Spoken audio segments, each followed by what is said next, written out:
Totoo ba yung may mga patay na hindi nila alam na patay na sila? Ito ay totoong karanasan ng pinsan ko. Isang gabi, nagkayayaan ang tropa nila na mag-inuman.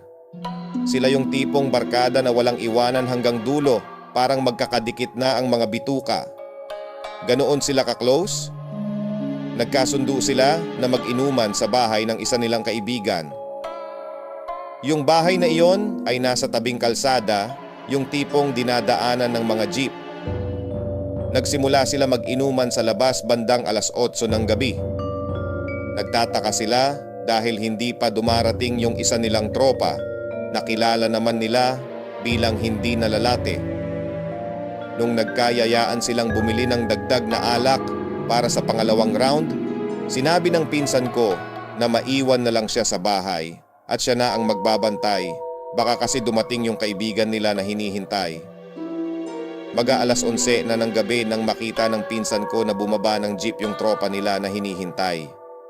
Lumapit ito sa kanya at inabot ng pera, sabay sabi, "Tol, pang-inom nyo, una na ako."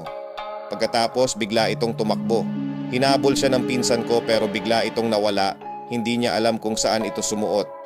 Pagbalik ng mga tropa niya galing tindahan, sinabi ng pinsan ko na dumating na yung hinihintay nila pero umalis din agad.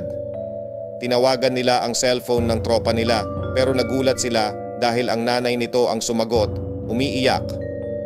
Sabi ng pinsan ko, "Nay, bakit ho kayo umiiyak?" "Nandyan po ba si dumaan po siya kanina dito, nagbigay ng pera pang inom pero umalis din agad?" Sagot ng nanay, "Umiiyak pa rin, imposible yan. Kasi kaninang mag-aalas 7 ng gabi, nabundol siya.